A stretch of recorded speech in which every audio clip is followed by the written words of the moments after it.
Oke, kali ini kita akan membahas tentang aliran dari aqueous humor. Gampang ya. Kalian cukup lihat gambar ini aja mungkin udah paham. Nah, jadi aqueous humor ini itu merupakan cairan yang berada pada anterior chamber of oculi ya.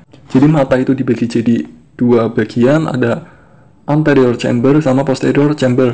Nah, kalau yang belakang ini diisi oleh vitreous humor, kalau yang depan ini diisi oleh aqueous humor. Nah, batas antara bagian depan dan bagian belakang itu dibatasi oleh lensa ya. Nah, anterior chamber itu segini nih ya. Ini di sini dia udah mulai posterior chamber. Nah, anterior chamber ini nanti dia dibagi lagi menjadi dua, ada kamera oculi anterior sama kamera oculi posterior. Kalau yang kamera oculi anterior itu dia bagian depannya dibatasi oleh kornea, bagian belakangnya dia dibatasi oleh iris. Kalau yang kamera oculi posterior, dia bagian depannya dibatasi oleh iris, bagian belakangnya dibatasi oleh lensa ya. Nah, pada bagian lateral dari lensa di sini ada perpanjangan dari koroid yang disebut sebagai ciliary body atau corpus ciliaris. Nah, ciliary body ini pada bagian tepi-tepinya dia bergerigi kayak gini. Dia nggak lurus ya. Nah, gerigi ini itu namanya processus ciliaris. Nah, processus ciliaris ini dia punya dua fungsi utama, yaitu menggantung lensa melalui zondula ciliaris ini yang hitam-hitam. Kemudian fungsi yang kedua ya ini produksi aqueous humor. Nah, jadi epitel pada processus ciliaris ini dia akan mengambil sebagian plasma yang berasal dari pembuluh darah, kemudian akan mengalirkannya ke kamera oculi posterior. Ya, dari kamera oculi posterior ini dia akan mengalir melalui lubang pupil. Kemudian dia akan menuju ke kamera oculi anterior. Kemudian dari kamera oculi anterior dia akan masuk ke suatu cairan pada bagian sudut sini ya. Ini sudut apa nih namanya? Ini namanya sudut iridocornealis. Iridocornealis karena dia dibentuk oleh iris sama kornea. Nah, pada daerah sudut iridocornealis ini di sini dia terdapat suatu lubang ya.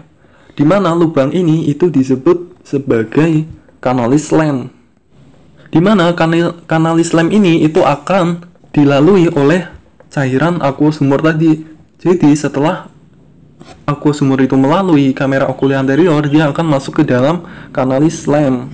Tapi canalis lem ini itu nggak sepenuhnya bolong. Pada bagian anterior dari canalis lem itu ada suatu jaringan ikat yang menutupi dari lubang canalis lem ini. Nah, jaringan ikat di depan canalis lem inilah yang disebut sebagai trabecula meshwork. Nah, trabecula meshwork ini dia sebagai penyaring gitu ya.